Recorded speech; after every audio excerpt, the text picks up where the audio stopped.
Hey, what's up, guys? We have Jakeb Brock here to talk about his views on consciousness, spirituality, metaphysics. He has his own theory regarding those. So, how's it going, Jacob? How you doing today? Good. Good to be talking to you. And so, can you tell us a little bit about yourself first, and then also maybe like your theory on consciousness and everything? Okay. Um, well, I'm 73 years old, and I have always, throughout this lifetime, had a spiritual inclination toward life. I remember it from my childhood, um, and then when I when I became a teenager, I became troubled in a lot of ways. Especially emotionally, because I felt like I was being asked or demanded to believe in a reality that was being presented to me by the status quo world view that I didn't feel inside of myself. And so I had a lot of trouble during my teen years, and then I actually came of age in the 60s, in the toward the end of the 60s, which was a time of, uh, I know you've heard a lot about it, Micah, but it was a time of unparalleled opening for a lot of people, spiritual opening. It was also a time of corruption, and uh, there was a lot of stuff that wasn't very nice about it, but it was actually a time of a great light and opening among people, generally speaking, that it didn't last too long. A couple of years really was all it was. But I somehow latched onto that, and that influenced me a great deal.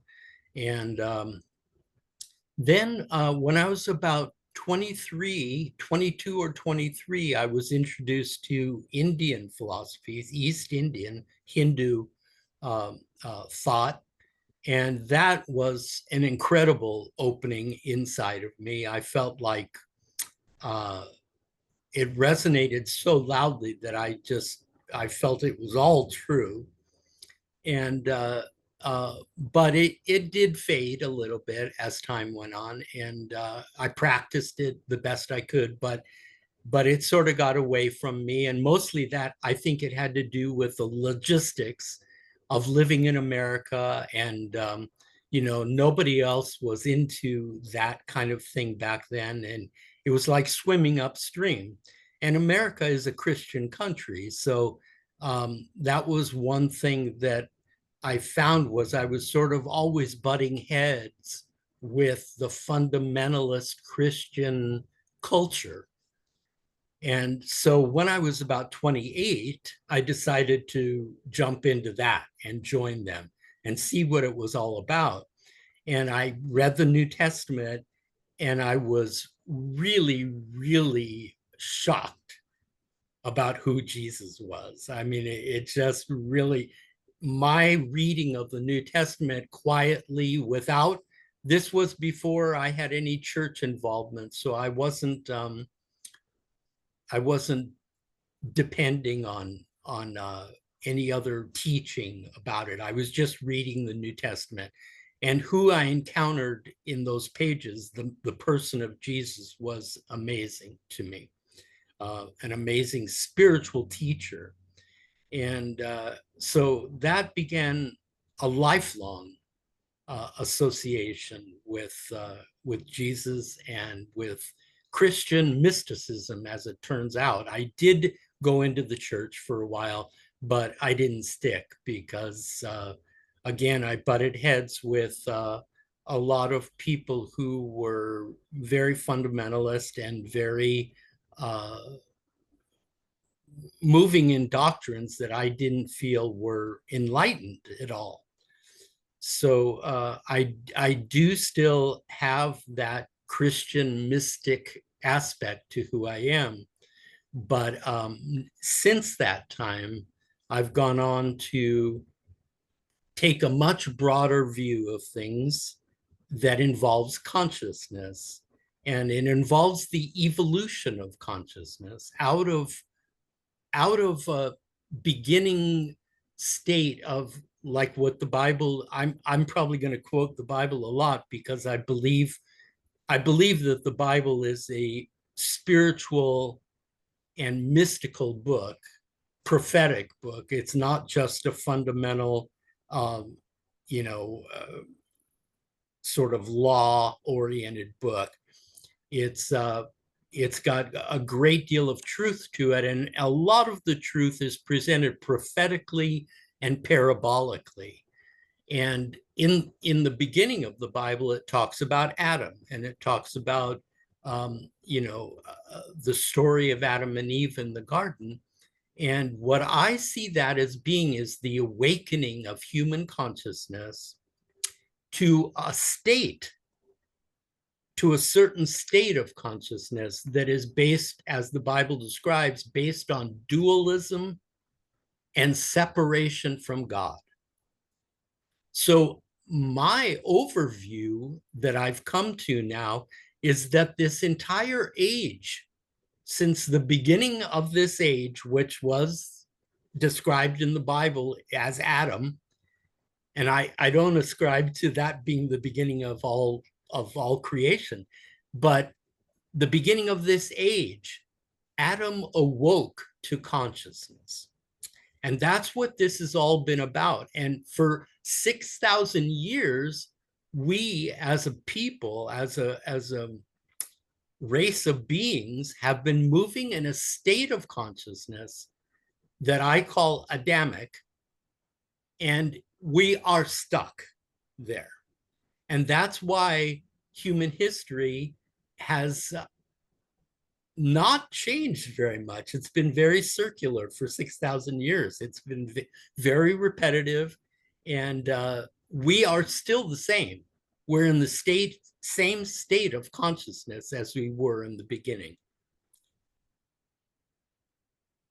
So you're a young Earth creationist, and like you only believe the Earth that we've been around for 6,000 years, not As like conscious beings.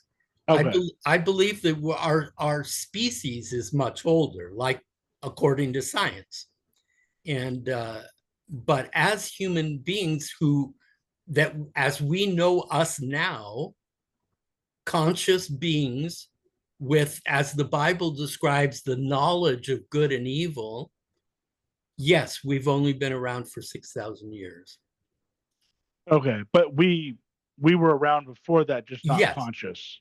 yes, And we were unconscious, we were unawoken to that faculty inside of us.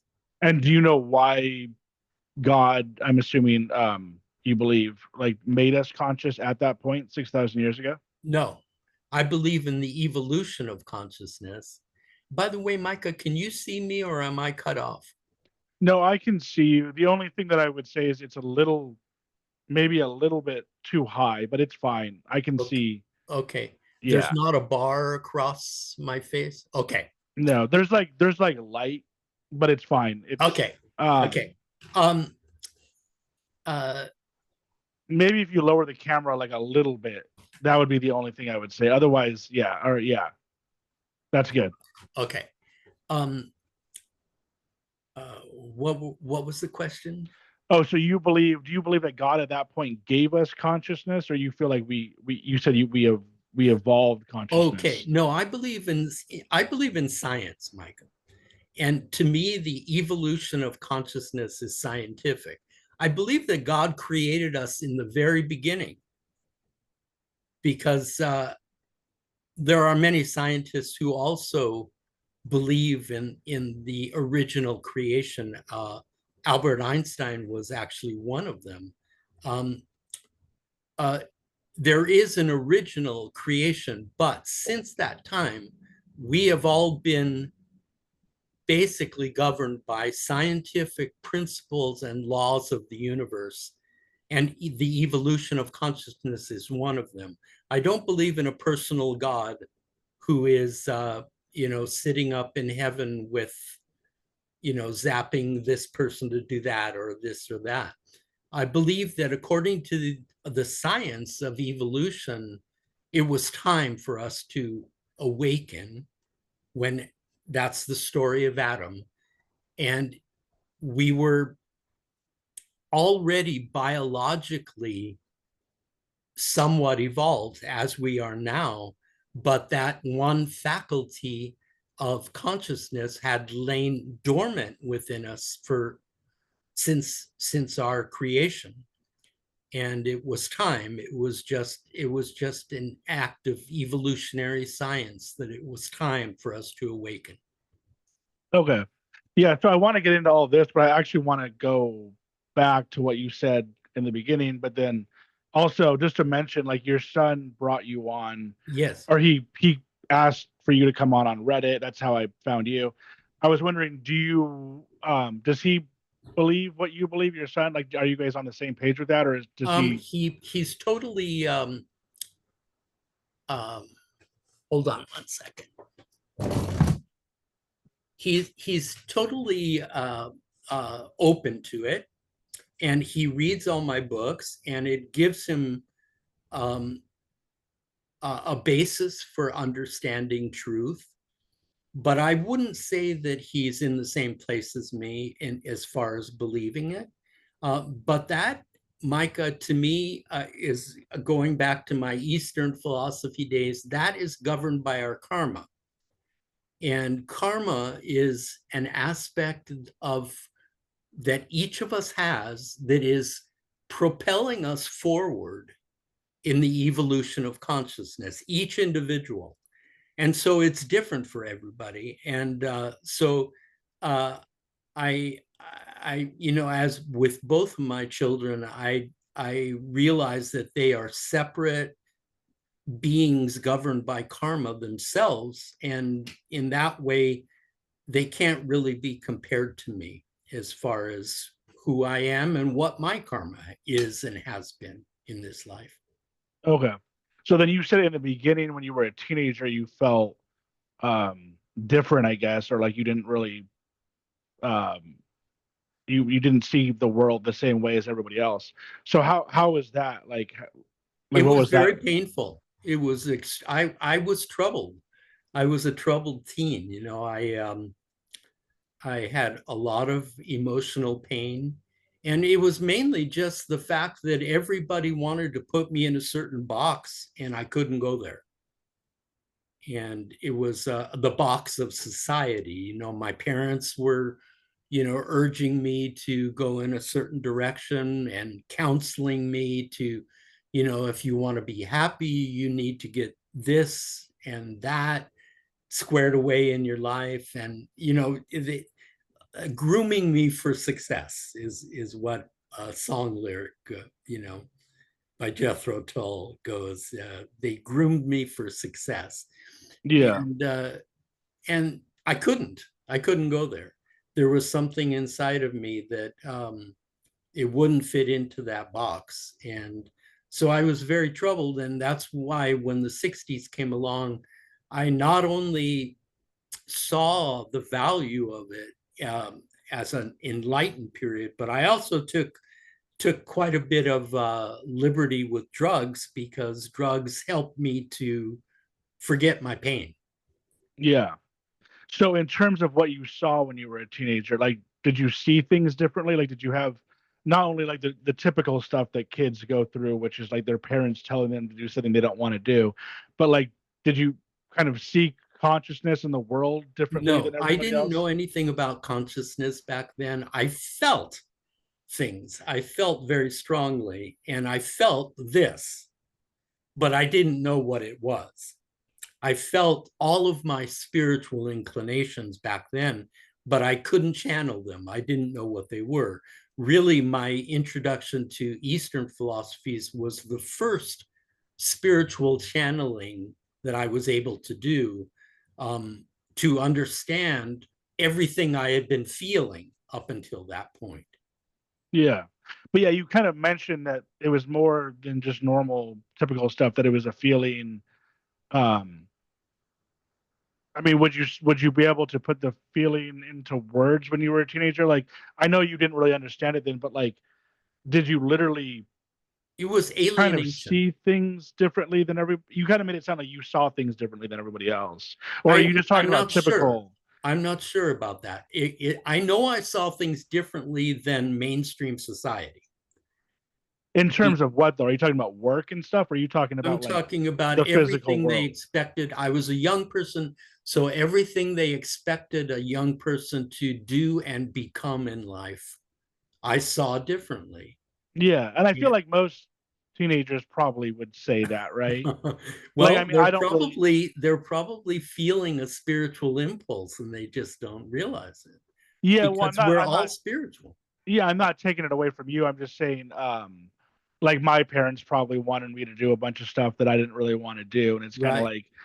like, why would I go and do that if I don't even want to do that? But I'm wondering if it's Well, beyond that. it was more than just not wanting to do it.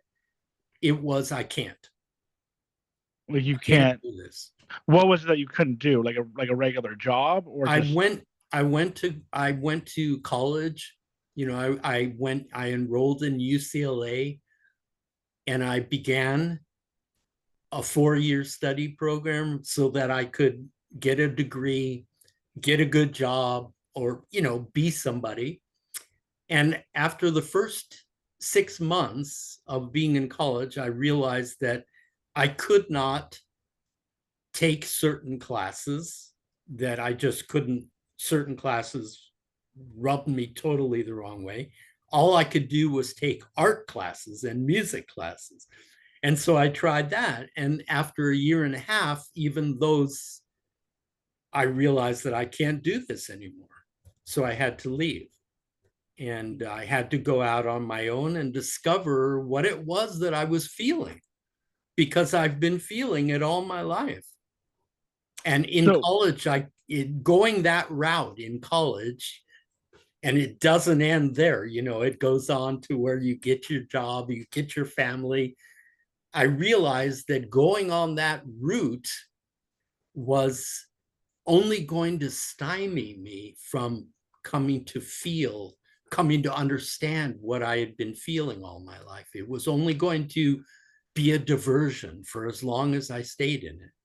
In other words, I was going to be holding a part of myself down for as long as I did that.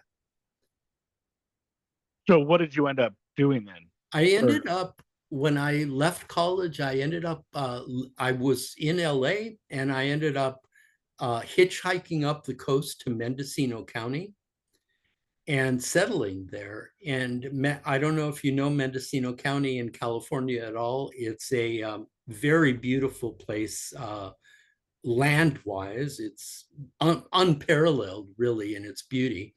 And it's very underpopulated. I think the entire county has a population of about 90,000. And so it was a rural lifestyle. So I came up and I settled in the best I could, and I had a lot of problems, you know, making a living. I camped in the woods for a long time. You know, getting a roof over my head was a major challenge, but I stayed. And the reason I stayed is because Mendocino County, compared to other parts of the world, not just California, but the urbanized world of today, is very otherworldly. And people are into all kinds of different things, and there's room to be into those things. And there is nature, which has been very important on my journey to understand nature and the natural world, because I am a scientist. And what I've learned from plants and birds and animals is it's much more than I've ever learned from people in our that are stuck in our Adamic consciousness. yeah, what do you call Adamic? Like Adam? Yes, Yeah. Adamic consciousness, that consciousness of good and evil and And is dualistic. Mendocino County, is that north of San Francisco? I know the Yes, name. it's about Yeah. 150 miles north. So it's basically probably the closest, I guess you would say, forest, or I guess the closest county above San Francisco is Mendocino County, like kind of like above. No, there are about 3 or 4 other counties Okay. before Mendocino. Okay. I mean, So I definitely know Mendocino's, Mendocino County. I live in Southern California and I love what you're talking about, the, that coastal area, but then also yes, big, it's big, gorgeous. Big Sur and Well, Yosemite, but you all. got to go further than Big No, Sur. yeah, yeah, I know. I'm just saying And I the love coast north of San Francisco is like a hidden coast. There's no development on it at all. kind of near the redwoods, right? Or the redwoods Yes, even, or are the redwoods north of you or south of Mendocino? right in the middle, right Oh, in the okay. midst. Okay, so it's where the redwoods are then, which is Yes, pretty much northern California, like kind of like the yes. the top part. Okay. Well, there are counties north of us though. Okay. There's Humboldt County and yes. Yeah. So and then what did you end up doing? You said you were a scientist. So did you end up becoming a scientist or you just No, kind of no, like no. I when I say that, I mean that my approach to life, I tried being religious, but that didn't really work because my approach to life has always been more scientific. It's always been to look around and to see how the world is, how nature is, and who I am scientifically. What am I made of? And it's not being taught in religion. In religion, they want to make everyone into a clone. And my view is that people are individuals, but it's based on science, not not any kind of emotion. It's not even based on mind, Micah, because mind, we tend to glorify mind in our culture, and we bound that up with individualism. We say, well, that person has a great mind, or they've done this or that. And it's not, mind to me is over glorified in our culture. It's a part of our biology, like our body, but the really higher faculties within us are spiritual. And this is the result of a scientific search. And I know that a lot of people think that science and spirituality don't jive, but it's not true.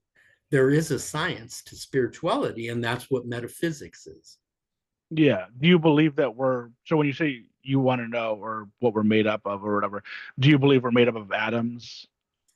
Um, I believe that materialistically, yes, that our scientists, our culture scientists, have discovered what materialistic, uh, what matter is comprised of. But I don't give much credence to materialism in the human psyche, because I think we're more than that. I think that we are more than our biology. We're more than our body and mind. We're spiritual consciousness. That's our true identity. And this is the teaching of Jesus, by the way, which is greatly misinterpreted. Yeah. So I mean, I definitely want to get to the specifics of your theory, but I kind of want to, but you said some stuff in the beginning that I thought was interesting. So you went from the teenager, and then what did you do for work, like, or It was very difficult, but I didn't despair, because I really loved being out of the urban environment, and I wanted to make it work very badly. So for a long time, I just did odd jobs, gardening, or just, cutting wood, firewood, whatever I could find.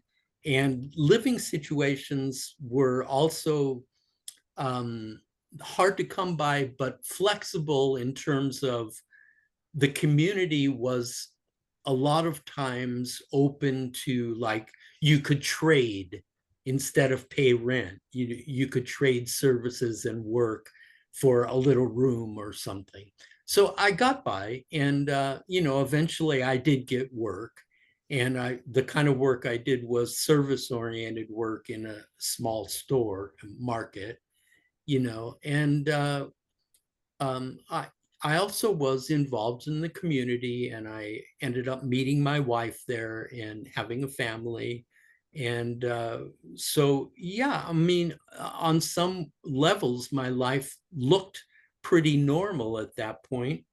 But my spiritual activity in my life that has been so constant ended up impacting everything. It impacted my ability to earn a living. It impacted my family life. It impacted everything, and has all of my life. In a negative way or positive way, Oh, or for me, it's in a positive way, but for others, it's been difficult, yeah. who have known me. It's hard to understand me, because of that, and my human relations have been, uh, uh, I've had friends, but they've come and gone, and even my family, I push them pretty much to the limit. Even like your son that reached out. Um, my son has been uh, sort of the survivor of my family. My wife died of cancer, and Sorry to my hear that. daughter, who is very gifted, very creative mind person, uh, has been so troubled in her life, that she too has needed sort of to go the path that I went on, which is like, don't bother me. I need to go through this. Yeah. Which I mean everybody should allow you to do, because everybody should just allow you to do whatever you want to do. It's You're hard gonna do though. it. It's Yeah. hard. Families don't, Yeah. they don't like to be flexible in that kind of way. It's difficult. No, yeah, I know. But it's funny because like the light is kind of shining on your face. It's almost like a spiritual Uh-huh. type look, you know what I mean? Like Yeah. but um so is that area up there, the Mendocino County, is it almost kind of like a, what do they call that, assistance living, kind of like a community full of people that are like kind of living off the land? What's that called? Like It originally was. It oh was yeah. originally settled by, well, there were native people here, not Indian native. There were people living here, regular people who were, working and grew up here and everything. But the population was very small, and the towns were generally small. And then in the 60s, early 70s, there was a huge influx of hippies like myself, who came back to nature, who came back to the land. And a lot of the songs back then were, spoke of that. The music was very important to people. I was a musician myself, and it was a very vibrant movement, and it was threatened with commercialization from the very get-go. And so I think that a lot of the really sincere hippies who really wanted to understand the enlightenment of the movement and what we were all about, like what were we rebelling against, the people who really wanted to understand that got out of the urban areas, in a lot of respects, and went back to the land, because in all different parts of the country and the world, but the movement had to do with that push towards enlightenment that the urban areas do not allow for. They're so boxed in. By push for enlightenment that urban areas don't allow for, what do you mean? I mean Because that I feel like the we actually do reality. agree with the Enlightenment, don't we, or no? What is it? I feel like the urban areas do kind of agree with the Enlightenment, or no? Do they No, not? I believe not. I believe that the culture of man is Adamic, in its orientation, and it's caught up in dualism, and that's the reason for all the wars, and all the religions are very dualistic. Satan has as much power as God, good and evil, um, violence, uh, all of these things are I believe that the reality view of man that we call, we all grow up learning what reality is right now. And I believe that that is very corrupted right now. It has been very corrupted by greed and by the status quo movement of power, and um, the hierarchy of culture, that's promoting culture. All of these things are very corrupt now, and it's really intense in the urban areas. The reality view is so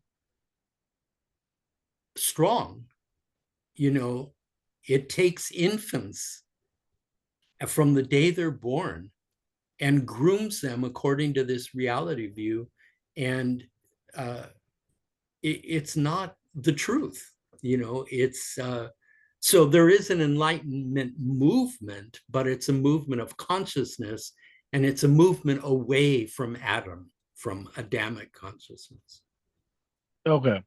So then going into the 60s, like I just want to cover all this stuff first. And Sure. the 60s, it sounded like you were doing drugs, and then you also found was it Hinduism? Yes. Yeah. Well, Hinduism basically grew. I think the reason I found it wasn't Hinduism, the religion, it was the religious thought. It was the spiritual of yoga and meditation, and which are all part, they're practices of Hinduism, but I was never religious according to Hindu orientation. But what happened was the drug scene, when it turned sour for me. And after just a few years, because I realized that I this is like being controlled.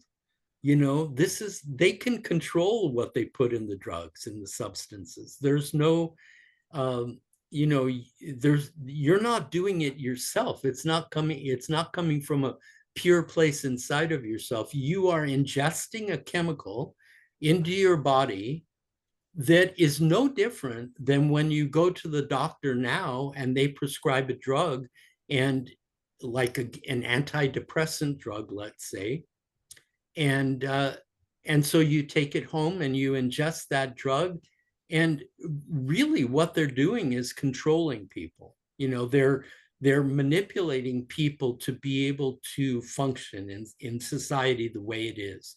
And if you don't function in society the way it is, you're called mentally ill. And so I realized that actually the drug scene of the 60s was a borrowed orientation that was controlling us, but it was necessary to sort of blow our minds because we were so stuck. We were so stuck in the reality view of Adam that we needed a very powerful jolt to realize that there could be other realities. So the drugs did that. Yeah, but I mean, in terms of the control, it kind of seems like as long as you're taking the drug, as long as you're choosing to take the drug, that as long as they're not like, mixing up the drug or whatever, like But they're they giving you did a the, lot. they did a lot. But I mean, as long as I don't know, as long as like for the most part, you're getting the correct drug, and knowingly are taking whatever you were taking. I don't know, were you taking acid and stuff, or what were you Uh, taking? So as long as I would say it wouldn't be. I mean, I see what you're saying overall. And I don't. You're right. It's probably not a good idea to stay on it, it was just but for me personally. I realized that you had no control over whether you were going to have a good trip. And if you had a bad trip, it was very, very bad. Well, that's kind of part of the whole thing, right? With Yes, acid and right. Well, that was personally why I swore off of that. And I said, there has to be a better way. And a short time later, I was turned on to Eastern thought. And I realized when this happened to me, that everything I had been into with the drug scene was being taught through a philosophy that was real. In other words, it Hinduism, was or resonating within me. It wasn't a controlled substance that I was taking. It was a thought process, a, a, a, a process of consciousness coming alive, wrestling with ideas, taking in truth. And this came out of the drug thing, but I don't know. I don't know if I could have opened to it if the drug scene hadn't jolted me, to be open to something other than what we call reality. and that religion or spiritual thing was Hinduism that Well, you like I said, it was not a religion to me. It was a practice. It yeah was the practice. practice of yoga, meditation, and study. It was the study of ancient Hindu writings, but mostly it was a different way of seeing. It was a totally different truth than I had ever been exposed to. Human beings, from that point of view, human beings were not this mind and body. Human beings were spiritual consciousness. And this mind and body, which we identify with in this culture, are that's the reason for a lot of our problems, Micah, is that we identify with our body. We say, well, yeah, I'm Micah. I look like this. I do this. I feel these things. I My mind works in such a way that that's a part. Our mind is part of our body, and so we build this ego, which is an identity. It's an egoic structure about ourselves. It's almost like opening a book, a portfolio, and saying, well, Micah does this and that, and he's likes this and that, and he's good at this and he's not so good at that. Those are all ego traits that we come to accept about ourselves as our identity. So we go through life and we identify with this biological human, when the liberation that awaits us is to cease to identify with that aspect of our being completely, because it's not who we are, and to identify with our spiritual core, the aspects of our spiritual core, which is soul and spiritual consciousness. Those aspects are eternal, they're undying. Our body and mind die, they're biological. Yeah, I've heard a similar theory that's more, I would say, I don't really want to say scientific than yours because I feel like it's not like yours isn't scientific. It just yours is more of like your personal belief, I guess. But I've heard a theory that's similar to this, which is it's I mentioned idealism earlier, which is essentially so there's ideal I mentioned it earlier, but didn't say what it was. There's idealism and there's materialism. Obviously, you mentioned dualism, but idealism is that everything is we are inside of consciousness, and then there's materialism, which is like everything is material, and those are kind of like two of the opposites. But a guy named Donald Hoffman came up with a theory that I've listened to a couple times, which is basically we are inside of consciousness. So it's kind of like idealism, and we're just agents inside of this it's almost like we're in, the best way to say it would be like we're in almost inside of like a mind.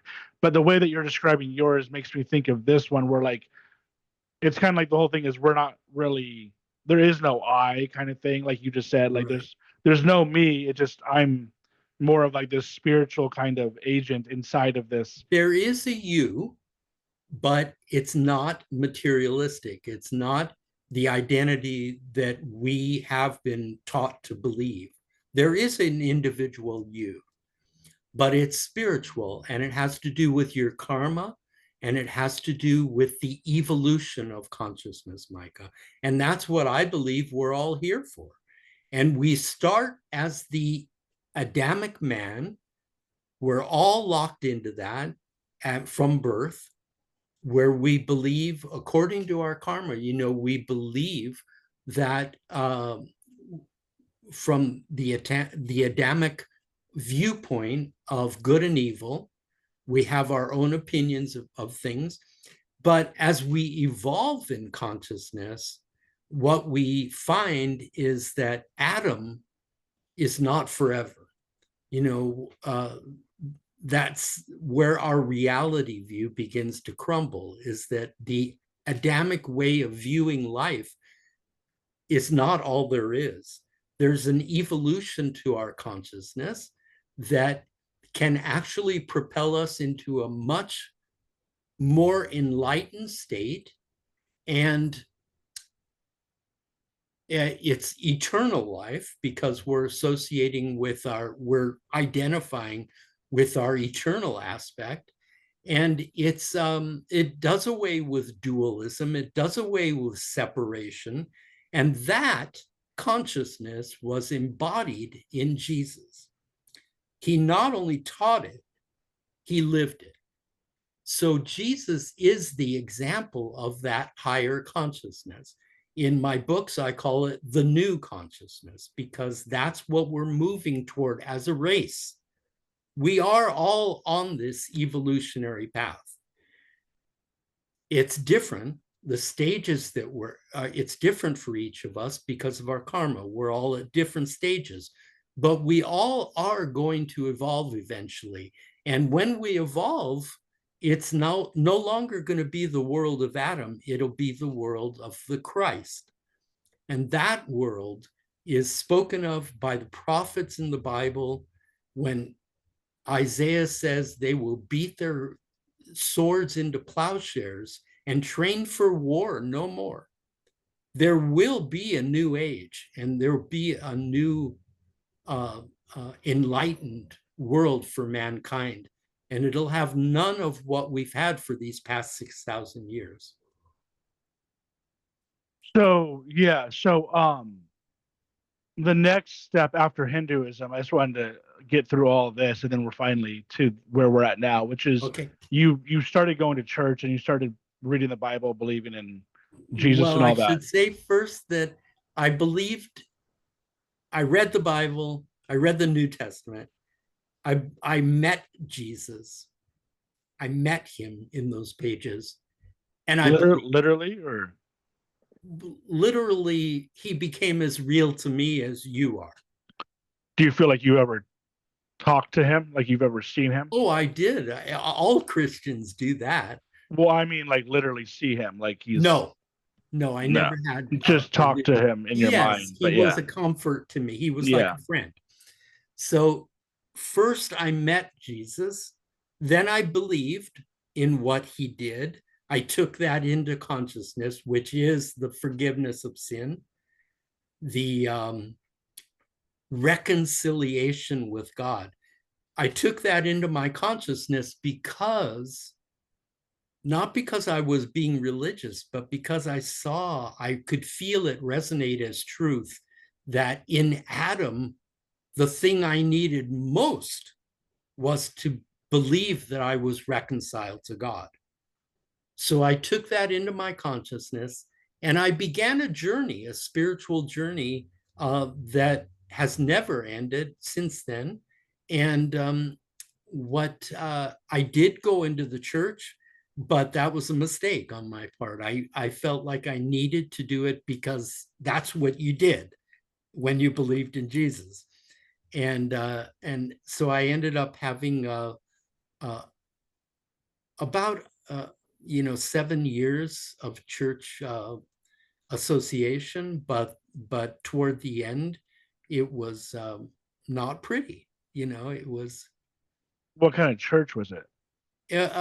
Pentecostal, sort of like it was not orthodox in any sense of the word. It was just Bible believing, but just um,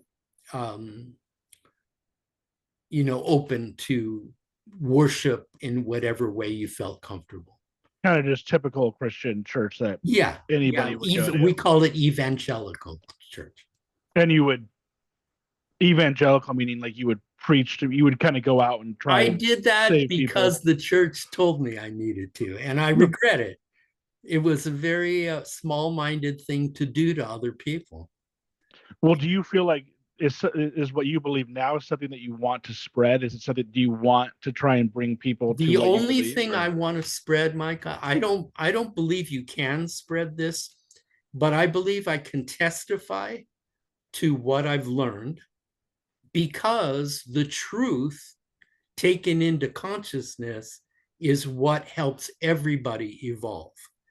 And so I realized that since we all are evolving states of consciousness, we all need that.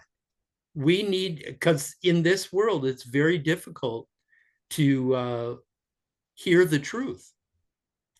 So I testify in the books that I write, and etc. so yeah, you're not like actually going out No, no, and no, trying to preach. You're just doing no, it no, no, in no. your This is books. Yeah, not a yeah. new religion. It's a state of consciousness that anybody can embrace or resist. And Yeah. most people want to resist it right now. So it is all about consciousness then. It's It's all about consciousness, the okay. evolution of consciousness.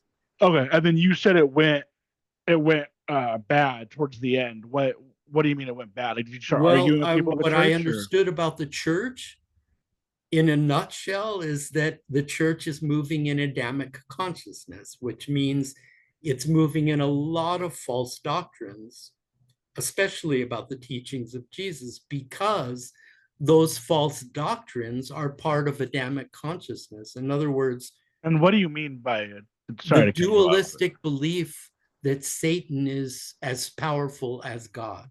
Satan is just the flip side of God. And that started with Adam, With Adam. basically. That's why did you make up that term or is that like a term? I probably did make it up, but I think other people have also made it up. Okay.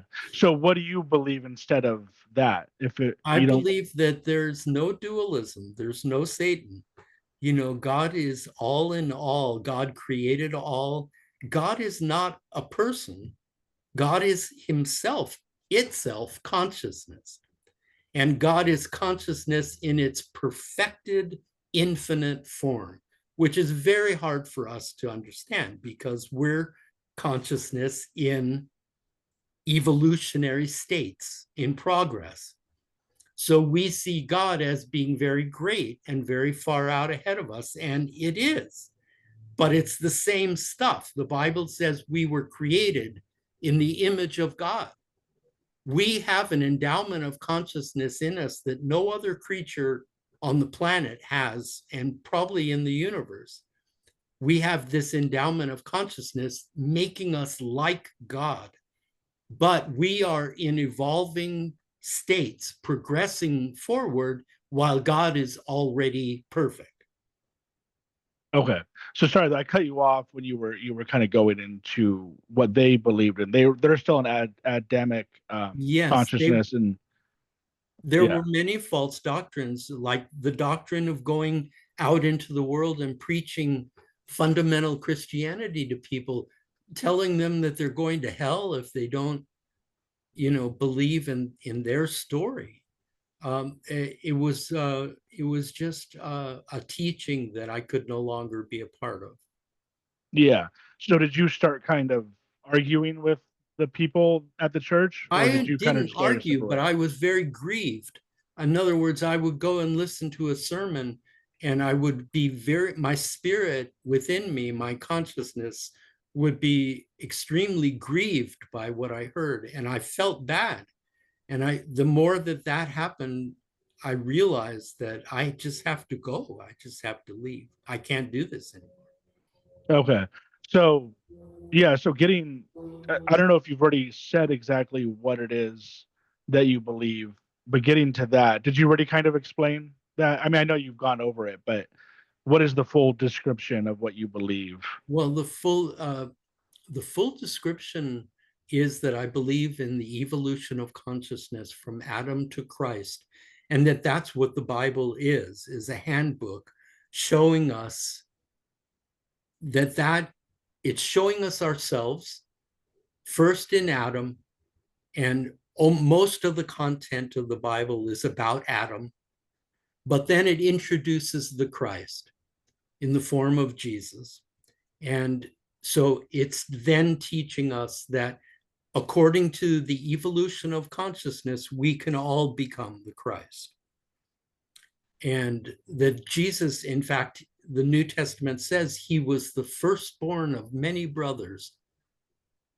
And in other words, he was not God. He was not separate from us.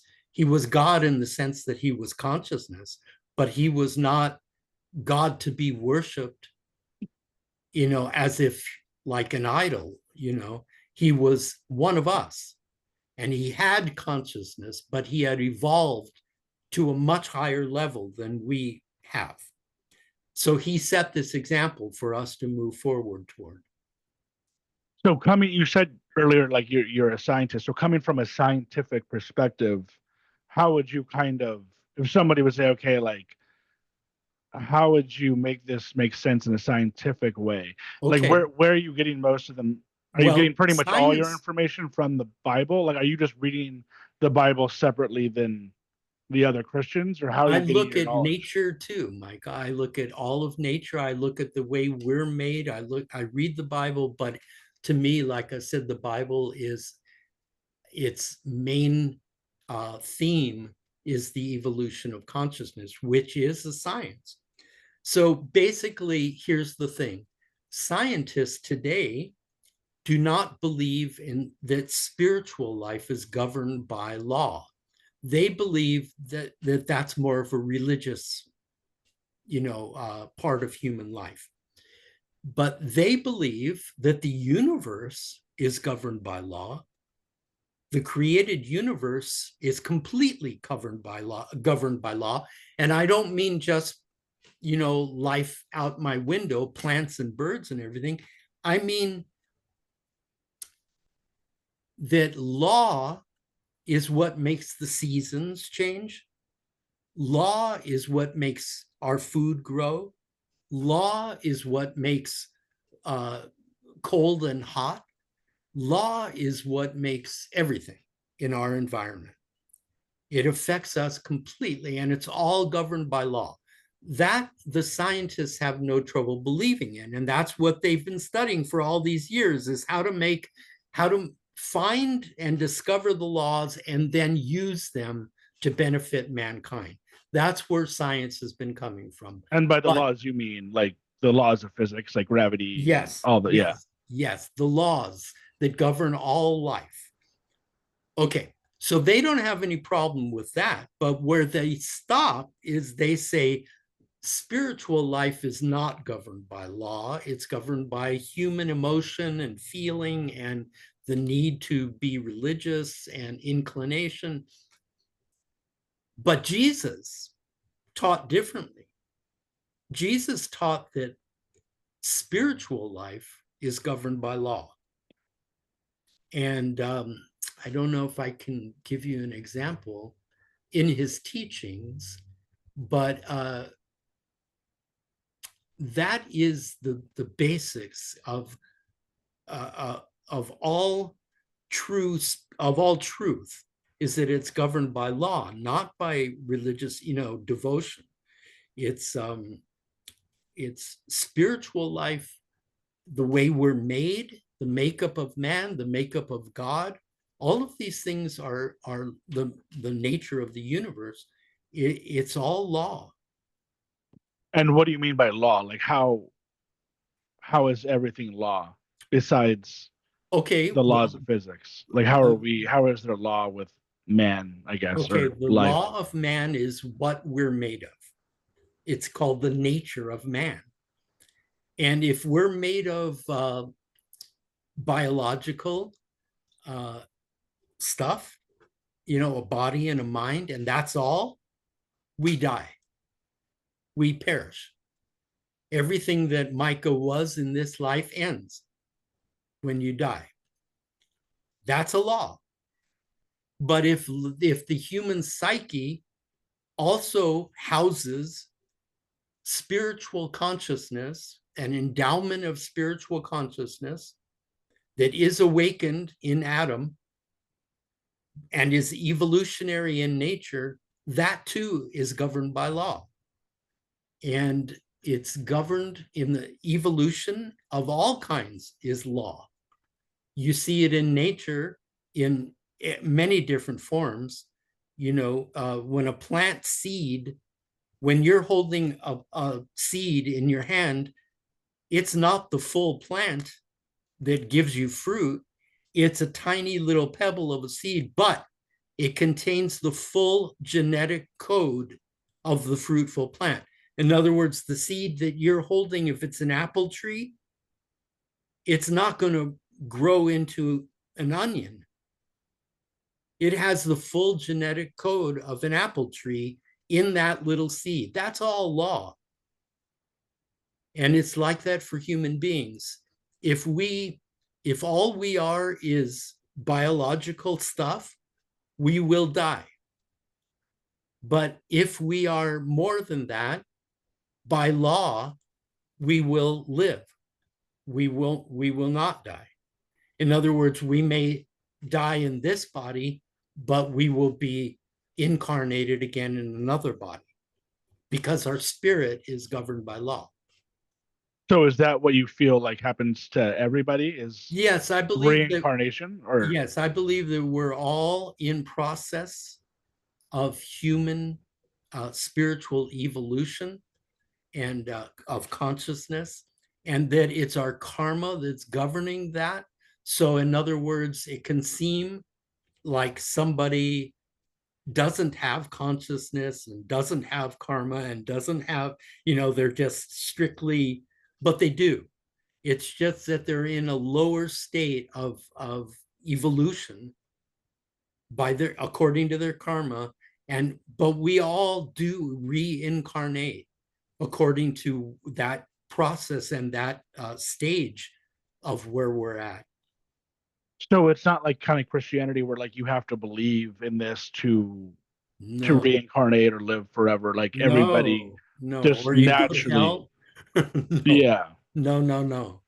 That's all a story meant to, manipulate people according to fear. yeah. And then what do you mean by karma? I mean, I know Karma what is karma like a is, but personal guide that each person has that causes you to reincarnate according to where the stage that you're at in spiritual evolution. It causes you to reincarnate. And then it leads you into the experiences that you need to grow. And a lot of people resist their karma. So, in other words, your karma might be saying, Micah, you need to get married and have a family and have the experience of loving and being loved by a family, and that's going to help your progress. You could resist that, and you could say, "Oh no, I like being single." So it's always our choice, but karma is there to guide us. okay. So in terms of doing good or bad, would would following your karma be good and then bad would be not following your karma, or do Yes, you have any? not resisting is always good. And that's what mankind as a collective has done, is resisted spiritual consciousness evolution for 6,000 years. And that's why we're so stuck right now. We're terrifically stuck. We're still having wars and this terrible climate in the world of human acrimony, we're totally stuck. And the reason is that from the very get-go, people have resisted evolution. So it's always a good thing to not resist, both individually and collectively. But collectively is not very much in our power. It's individually that we have the power to say yes to karma and to go into those experiences and to grow spiritually. But So like, collectively, not. We can't. how do you see things go? Like you said, eventually we're in Adamic consciousness, but you're saying eventually we'll go into Christ consciousness, or maybe I don't know if we're already there yet. We're not really there Yes. yet, right? Or are we already there at Christ No, consciousness? no, No. no. So how do you see Jesus us was there. going? How do you Jesus was there how do you see us going there? By just following kind of like your individually. gut, everybody Individually. individually following. So you think the big problem right now that we're not doing is everybody's kind of not following their gut instinct or their karma. They're They're kind of resisting resisting it. And why are they resisting it? Like, what's their? because the culture says we must. The culture says that it's all evil. We're talking about good and evil. The culture says that kind of woo-woo stuff is evil. And here's reality. And that's all resistance. That's all a form of resistance to say, to box ourselves into this reality, to believe it so strongly that we'd be willing to either kill or send our 18-year-old son to die, from our families, to Yeah. say to our 18-year-old, yeah, go die so that I can continue to be free. So how do you see things going in the future? Do you feel like we're going to get there eventually, individually or? individually we have to keep going. We are going. A lot of people are evolving right now since the 60s. A lot of people. So individually, that's what we all need to do. We all need to take the truth into consciousness, not resist the experiences that our karma brings, and grow as much as we can spiritually, grow in enlightenment, grow in truth, resist the darkness of the culture, of the ideas of the culture that are obviously dark. Greed, hatred, bigotry, those things are so obvious now, but it's amazing how many people are still in them. Yeah. So how would life look if everybody did become Christ consciousness? Like, Well, would like I said, everything just be kind of like peace, no war? Like, yes, the biblical prophets foresaw that the coming age. In fact, Jesus himself said, those who are worthy to participate in the age to come will do so, and uh, they will enjoy the light of that age. And it's he uses the term resurrection. He calls it the age of the resurrection, and the reason is because in order to really qualify for the coming age, we all need to die to a part of ourselves on the cross and experience the resurrection coming out of that. And the part that we die to is that biological identity of mind and body. so what would things look like though in terms of the real world? Like, no war, everybody's just kind of Yes, like utopia almost. Everybody's just getting it would along, just and be people would be enlightened. There would be no more violence, there would be no more hate. Everybody, there would be no more separation, no more emotional alienation, no more I mean, John Lennon, Imagine was a song about, there no more war, imagine there's no religion, because religion is not only one of the main prompts of war in this age, but it's such a boxed in mindset, and it's all Adam. So imagine no more religion. We don't need religion. We need Christ consciousness. And that is not religious, and we need to understand the truth, Michael. Yeah. And then in terms of the Bible, um, where do you get the where did you get the information that we became conscious 6,000 years ago? Like, That's how, my own revelation. okay, so you kind of mentioned that earlier, like you have your own revelations. Where do you get the revelations They are from? spiritual. You could call them from God, but it's spiritual revelation from my spirit, from consciousness within me, because my consciousness is God's consciousness. It's the same thing. It's just that, remember, God is infinite consciousness, but my consciousness can resonate at any given time with God's consciousness. So, yes, revelation is spiritual. It comes from God in that sense, and it can also be totally scientific. And like, do you hear God talking to you, or how do No, you get the revelation? usually the revelation, it comes to me in the form of just an impression or a feeling. Um, even a dream. But usually it's just something that comes as it can come out of the blue, but it helps to be quiet. It helps to get quiet and to stop doing things all the time, to have a time where you sort of open yourself.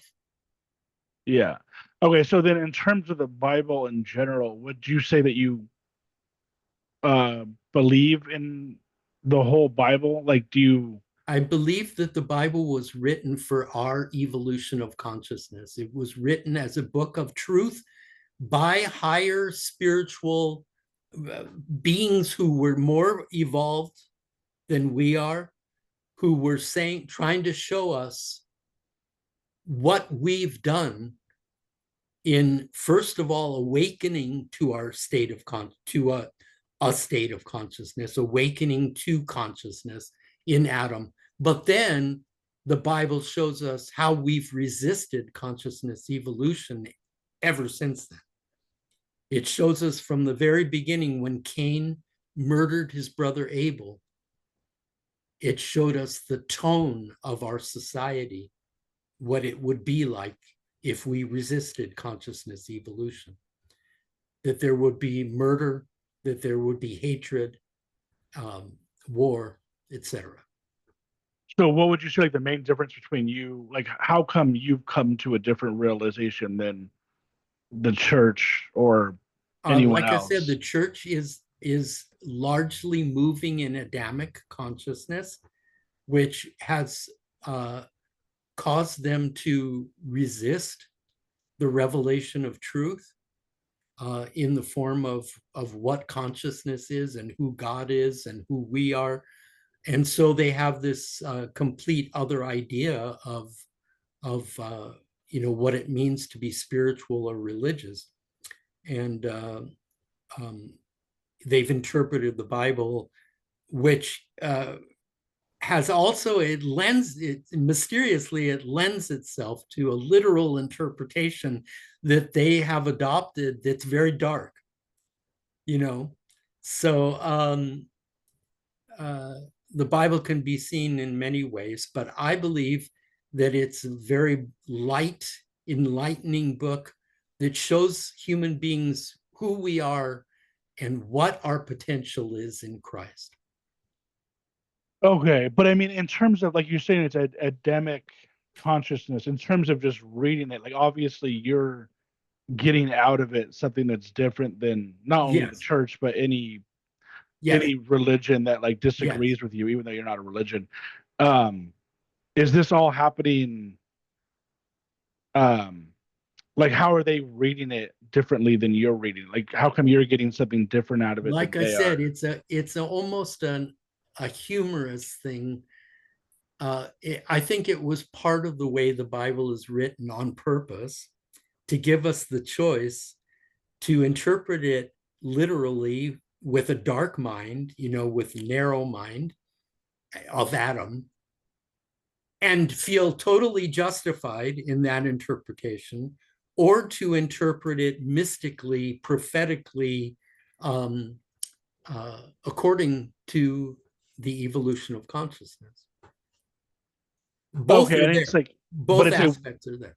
what would necessarily make you correct as opposed to someone else who doesn't agree with you? You know what I mean? Like if Well, I think time will tell. I think, you know, I think that religion is going to eventually be seen. If John Lennon saw it 60 years ago so plainly, it's eventually everyone is going to see. Eventually, everyone is going to evolve, Micah. Even the people who are most bigoted and most narrow-minded right now are eventually they're going to evolve if the world lasts that long, which I'm not sure it will. okay, and then in terms of the Bible, like, do you believe everything in it happened? I know you view it a certain way, but like let's just say, do you believe that like Jesus Christ is God and Jesus Christ? No, No, you don't even believe he's no that. more God than you and I are. He has God in him in the form of consciousness. He is a part of God because God is consciousness. And he is in a higher state of consciousness than we are. But he's no more God than you and I are because we have consciousness. Do you believe that he died on the cross like for our Yes, sins? yes. But the reason is he did that because what we needed most to evolve in consciousness is to be reconciled to God, to believe and to know that there's no separation between us and God, which is a complete reversal of Adamic consciousness. And when you take that into consciousness and really work with it and really believe it, it will undermine the whole foundation of Adamic consciousness. So that's why Jesus did die for that reason on the cross. And he did train his disciples to go forth and teach this doctrine because that's where the evolution of consciousness is most promoted. It's where it gains its greatest impetus because the main thing of Adam is separation from God.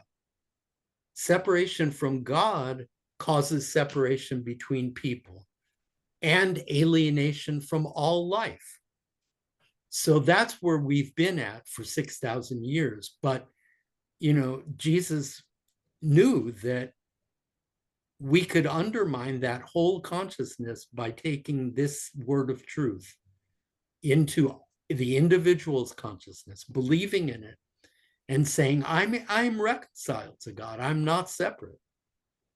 Because that will start a whole process of logical, if I'm not separate from God, then, you know, I don't have to do this, or I don't have to sin.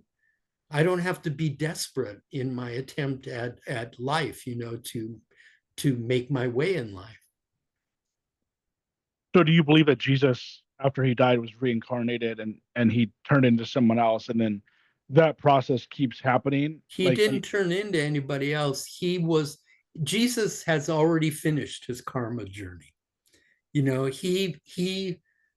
He was not here because of karma. We are, but he was here to help us. He was like a servant. The Bible calls him the servant of the Lord. He was here to help us. So when he was resurrected, he didn't become a different person. He didn't uh, reincarnate. He was still who he was because death couldn't hold him.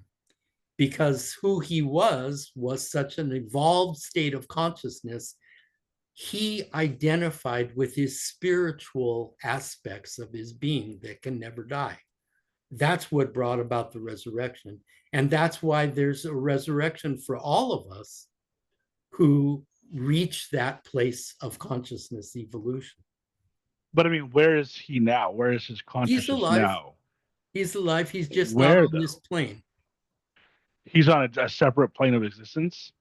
Yes. I mean, you could put it that way, but he's alive, just like the Bible says Moses and Elijah are alive, because they came to see him when Jesus was ready to go to the cross. They visited him. So they're alive, and Jesus is alive, and everyone who has evolved in consciousness and finished their karmic journey is alive. But I can't tell you what the plane of existence that they're alive on is like, because I'm on this plane, but I know that they're alive. It's not like a heaven. You don't believe in No, heaven or I anything. wouldn't use that word at all because of all the negative or religious connotations, small-minded. Yeah. God is in heaven. God is not in heaven. God is everywhere. Yeah. So you believe that we reincarnate until we get to the point where we've reached, Finished our karma, where we're, finished our karma, and then at that point you go to the separate plane, another plane of yes, then existence with you are Jesus. basically being preserved for coming forth at any time. You can come forth onto this plane again, but I don't know that you would want to. And Jesus probably didn't want to, but he did it to help us. Or you can wait and be preserved for the new age and then come forth, which that's my belief, is that in the new age, everybody who has finished their karmic journey will come forth. So do you don't believe that Jesus is God's son, right? Not any more than you and I are. We're Yes, I all do. kind of. You could call him God's son in the sense that he's created in God's image, and we are too. We're all children of God. We're all sons of God, and um, so Jesus was no different. It's just that he was more evolved in the evolutionary state of his consciousness. And so you kind of believe in a sense that we are all God or parts of Yes, God. we have God. Let's put it that way. We're not infinite consciousness right now. We're far from God in that sense. Where God is infinite, perfect consciousness. That's even hard for us to grasp. That's why, and the other thing, Micah, is that it's consciousness that creates. So it's not, there was no act of creation where God said, I'll make this law and that law. I'll make 1,000 different kinds of beetles that crawl on the ground and 1,000 different kinds of insects that fly in the sky. God didn't do all that in his mind. He didn't envision everything. He's just so far advanced in consciousness that his consciousness created all this just because that's what consciousness does. And the example that consciousness is creative is the world that we have created. Our consciousness, Adamic consciousness, has created a whole world. God's consciousness created a universe. Ours created this little world, and look at it. Look at the world that we created. It's dark. It's small. It's not nice.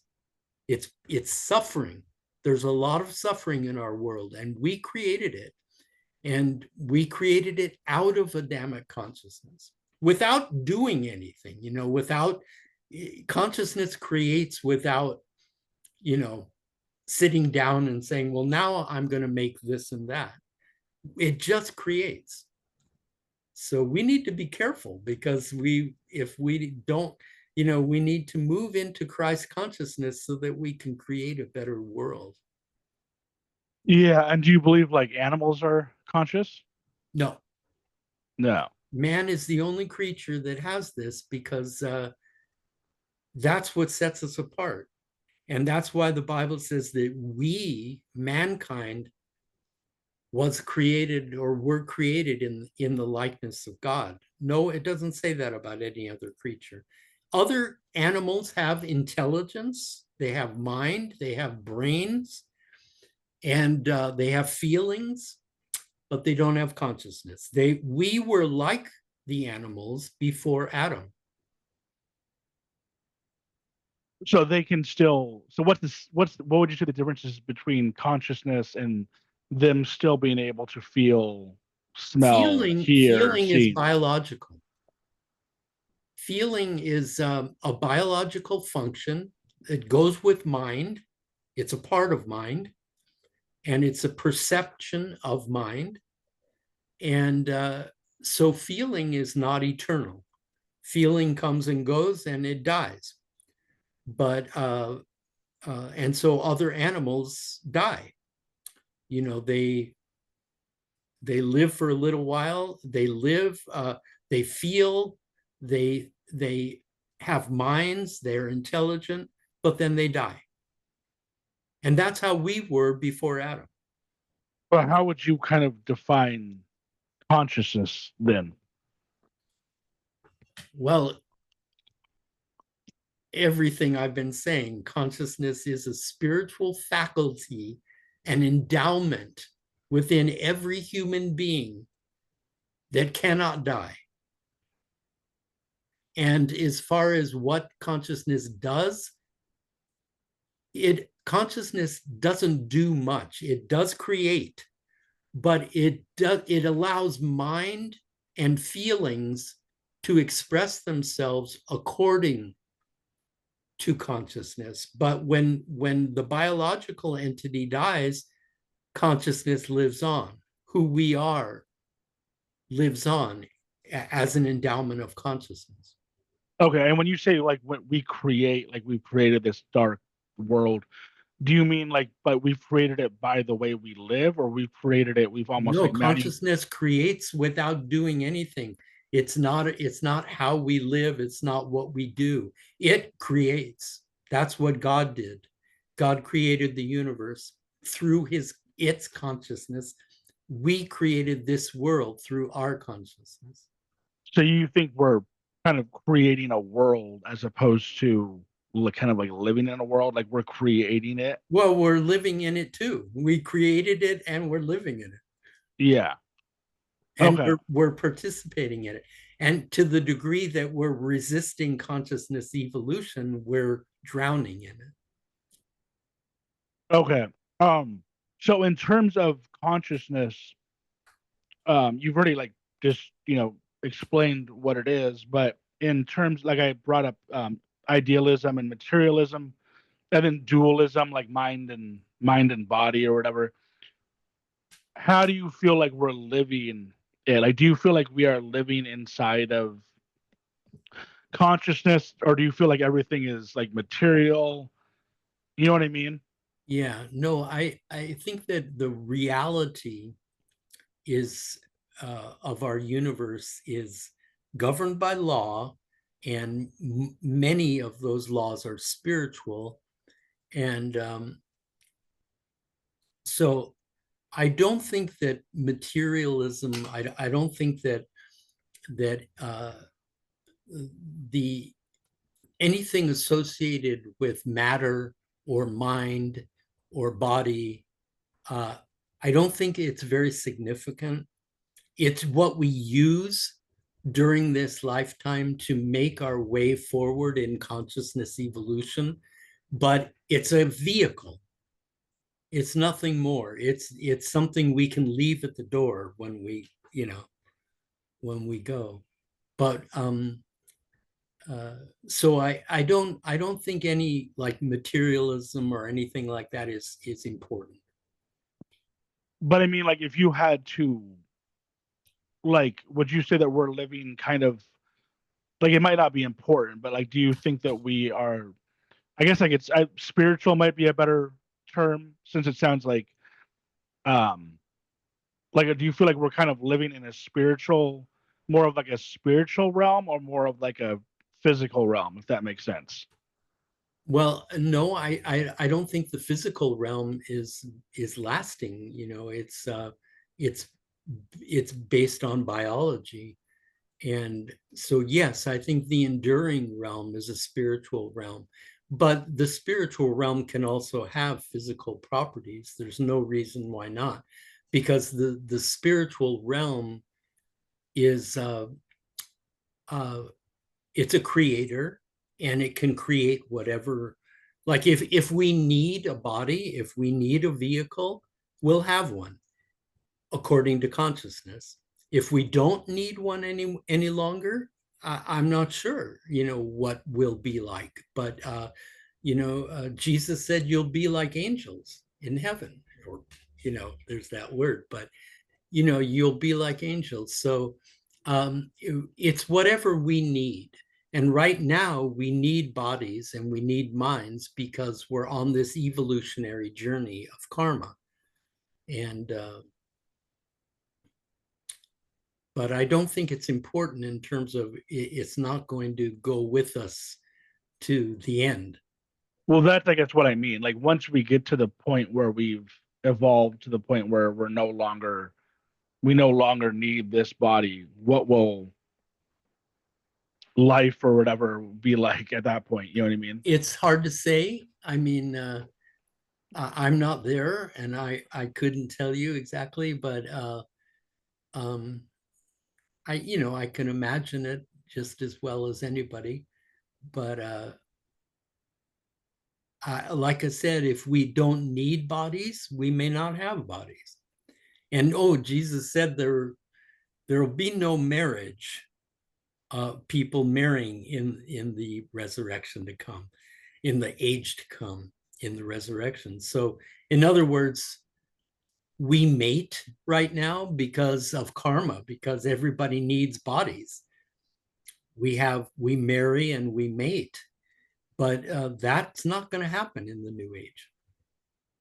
Have you had any spiritual experiences in terms of speaking to the dead or No, anything like that? No. So no, you've never like kind of reached to the other side or whatever, or have you even no. seen anything that's been kind of quote unquote spiritual or supernatural, I guess? uh I'm no, I've never felt that I've gone to their place, but I felt that the supernatural world has come to me here many times. And so by that, I mean, have you seen them, or is it just more of like A you feeling mostly. feeling Yeah, like a it's gut mostly a feeling? feeling. It's a revelatory feeling where you experience uh, consciousness from beyond. You in the Bible, there's a scripture in the Psalms that says, "Deep calls to deep," and to me, that's consciousness connecting with God, with the deepness of the full infinite. So yeah, I mean, I think it can very well happen that we have experiences where we feel the uh, that resurrection world coming to us here. But like when you hear people talk about having supernatural experiences and they actually see things, do Yeah. you feel like that happens for some people where like, Oh, I it could. yeah, Sure. just hasn't happened to you? No, it's I don't think it's there's any right way to experience that kind of visitation. Yeah. And then um in terms of you mentioned like the drugs, being on the drugs, acid. Have you ever taken like DMT or anything else, just acid mainly? Back then, it was mostly acid and mescaline. Okay. Isn't or no, what's the one that's like kind of DMT? It's Like you go to like South America to take it. I don't know. I'm not up on it anymore. Yeah, but what? Oh yeah, ayahuasca. Have you ever done ayahuasca or anything like that?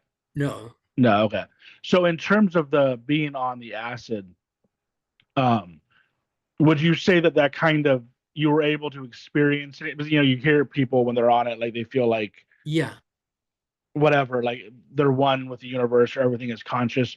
Did any of that kind of It shook my world because of, some people have called those kinds of hallucinatory drugs medicine.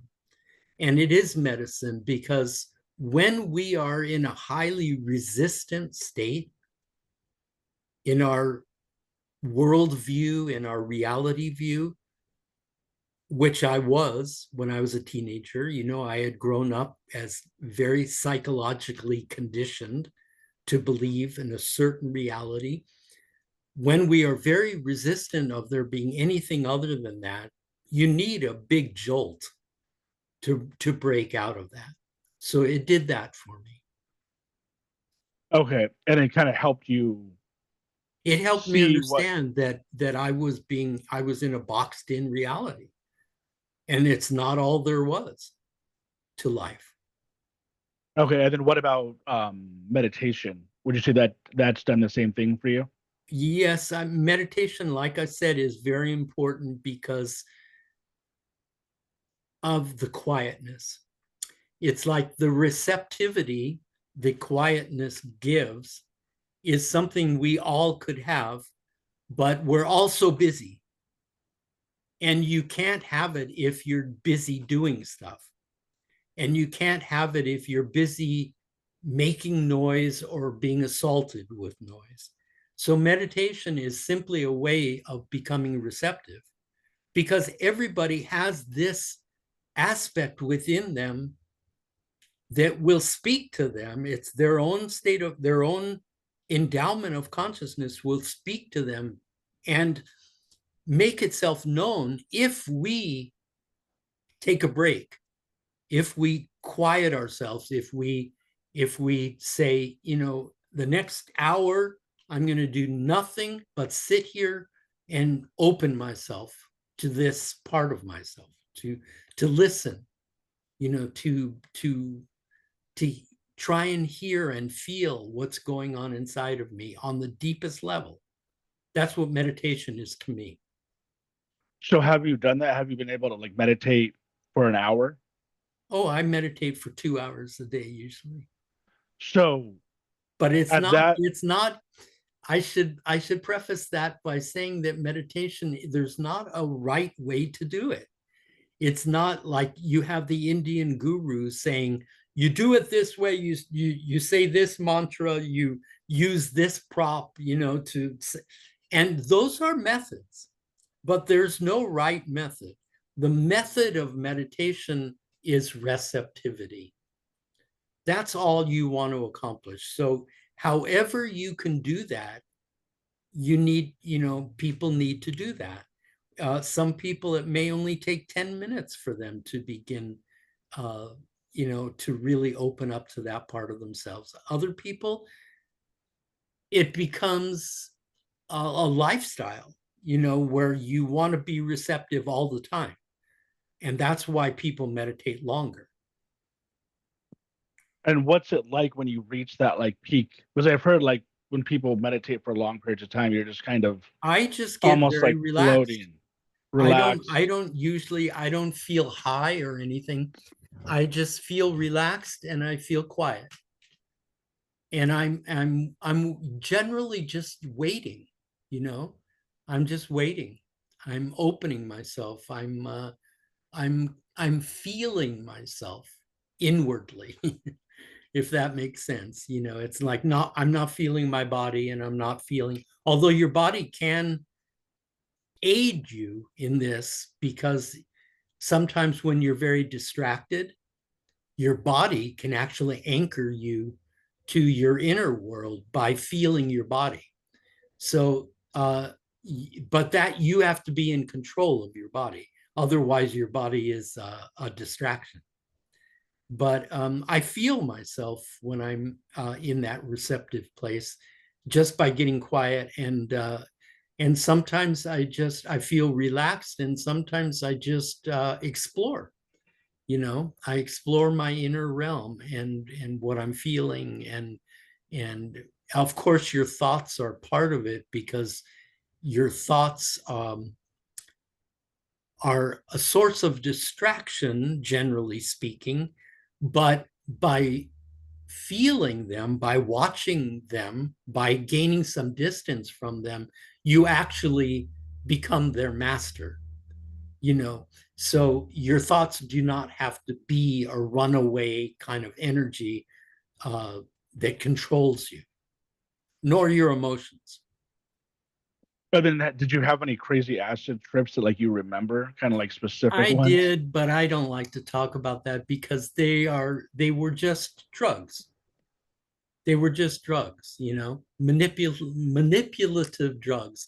So the experiences that I had were valid, but only in the sense that they lined up with what's real, that I've discovered now is real. And if they didn't line up with that, then they weren't of any value. They were just experiences. But like they did, so it seems like it kind of Yes, for did. me, for Yeah, me, but to me, I would rather talk about what's real than my drug experiences, because they were manipulated by drugs. yeah, And what's real inside of me now is not manipulated by drugs. yeah. Okay, I think we covered everything. So if you want, so you say you've written a couple books, right? Sure. Yeah, so if you just want to go over your books and like where you can buy them and Okay. everything. Yeah. Okay. Yeah. First of all, let me mention my website, which is called Our New Consciousness, OUR, and it's ournewconsciousness.com. And if you go to my website, you'll find not only more information, but you'll also find a blog page that has almost 100 teaching blogs on it. In other words, these blogs are not just me like writing in a diary, or, saying, you know, some event that I did, or it's not nothing like that. These are all teachings that I have written, that have come to me and that I've testified to, um, on the written word, in the written word, and they're for free. The books, you will also find information about the books at the website, and the books have been written mostly as a testimony to my own experiences, uh, to the truths that I've learned, and they're very, I think they're very helpful. But as far as which one, there's right now there's I think six, maybe seven of them, um, and I'm working on new ones all the time. But as far as which one would be most beneficial to someone just learning, I would say Blogs of the New Consciousness is the title of the book.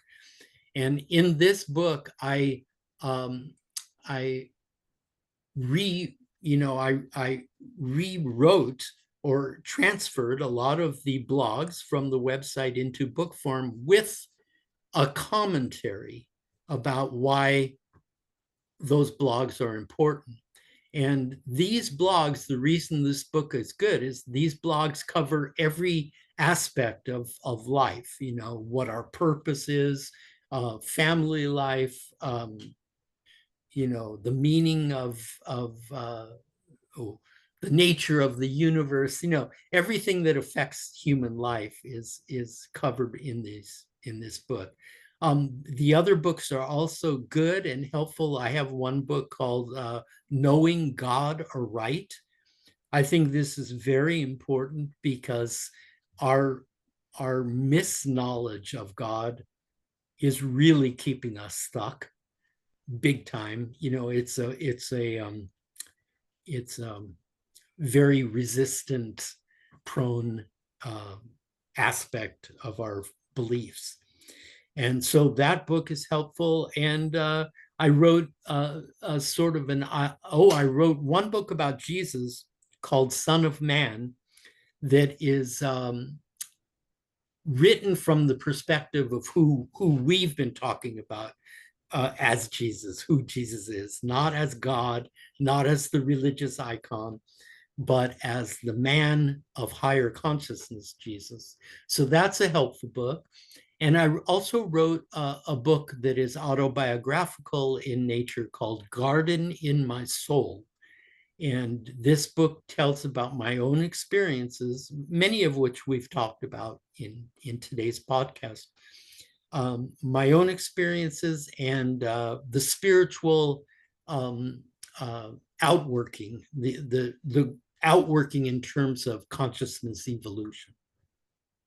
Okay, and you can get these all online, all You through can that get them all website, on from Amazon. You can Google books by Jakeb Brock.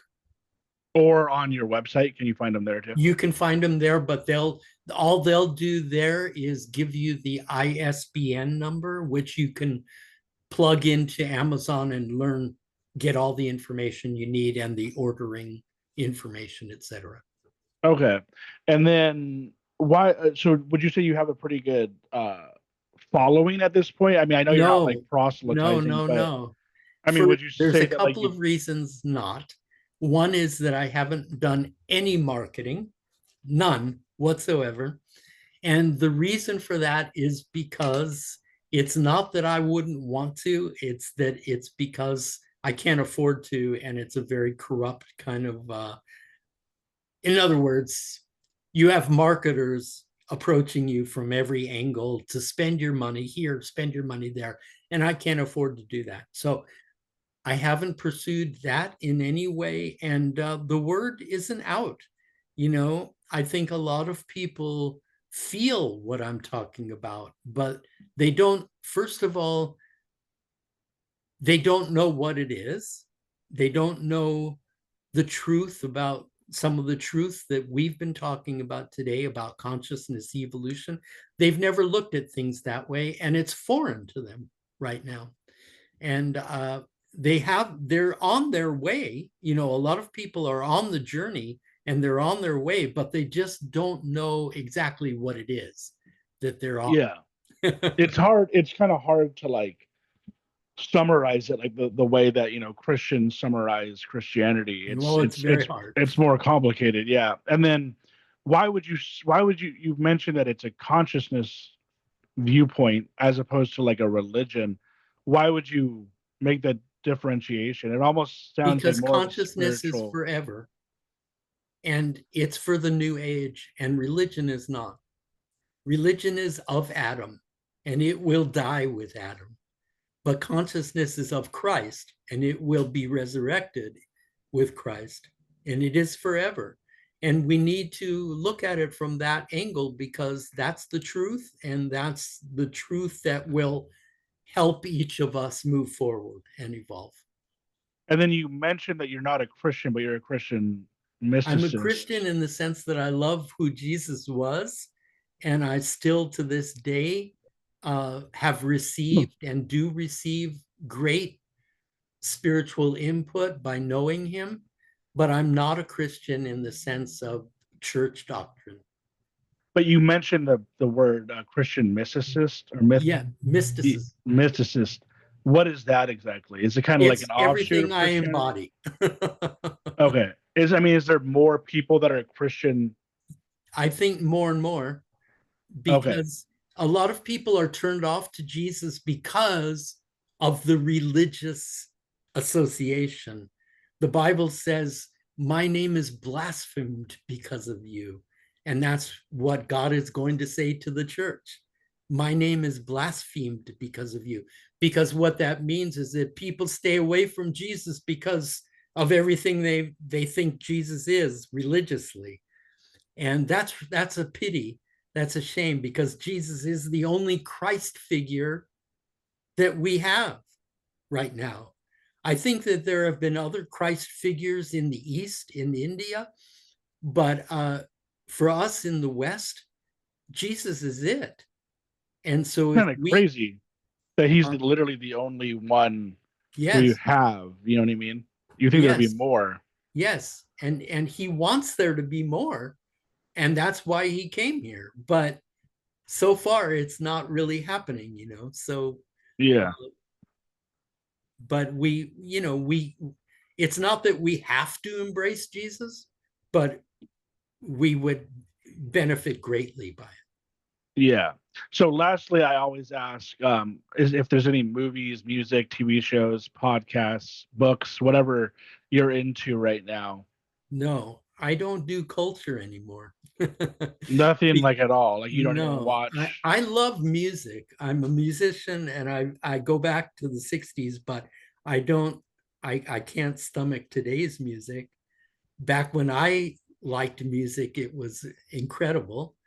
But culture is unfortunately it's not very pure, and it has a lot of darkness to it. And so I don't I and it's even in books because most of the books, 90% of the books that are written are um, they're thrillers.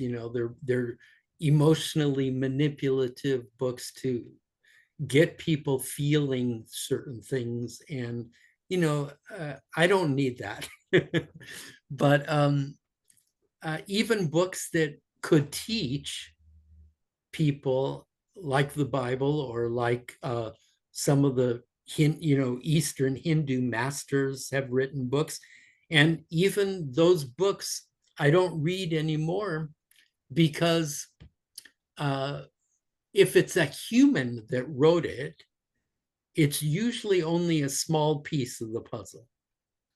Everybody has their own version of truth that some people would like to share. And throughout history, they have shared these things and they are valid, but they're only a small piece of the puzzle. And so I don't really do much reading of that kind anymore either. So I mean, do you try and stay away completely from culture? Like, are you kind Yeah, of I don't like, see movies or anything. well, even like going out and like Yeah, I don't. you try and stay away I completely mean, I from like being around people, but I don't do anything culturally. like you're not in any groups or anything like that or No, communities. Yeah. no. And then what? So what bands? Let's just do bands. Then what bands are you in? You said Jethro Tull, which I Oh, know I Jethro loved the Tull. Beatles and Jimi Hendrix and uh, Jethro Tull. And yeah, there's a lot. But to me, the Beatles were pretty incredible after 65 when they, sort of got past their teeny bop thing. Uh, they became very enlightened. And I Yeah. think a lot of what they shared after 64 really was very powerful for the level of consciousness that they were addressing. We Yeah. were all young and we were all resistant. So we needed even just a small bit of shepherding, to move ahead. And Jimi Hendrix was a very special man who everybody thinks he was just a guitar player, a wonderful guitar player. But if you look at his lyrics and feel what he felt about life, you realize he was a very special, enlightened person. Yeah. He was a good lyricist too and singer. Like his songs are really good. Yeah. I mean, the best music does come from that period. And yeah, the Beatles also going to India and learning Yes, from that they was became enlightened. George Harrison, especially, but John Lennon also, dabbled in it. And John Lennon was more reactionary in his approach about the things that had been holding him back. He was angry, and justifiably so, Micah. I mean, we all should be a little angry that we were so conditioned at birth and into this resistant reality view. It wasn't fair yeah. because we were infants and we were stolen. And so John Lennon was more reactionary in his approach, but he became very enlightened, and he never lost his reactionary edge, though. George did. George became enlightened and forgot and forgave. So there's a difference between those two, but mostly that's what made the Beatles go. Yeah. Well, thanks for coming on, Jacob. It was Yeah. great talking to you. Send me those links, or you can have your son send me the links. Otherwise, and if you ever want to come back on, just let me know. Okay. Send you the links of. Oh, like your website, and if there's any book links. Oh, okay. Yeah. Yeah, just so I'll put those on like the podcast. Nice. Yeah. Okay. Thank you. All right. Thank you, Thanks. Micah. Bye. Bye, guys.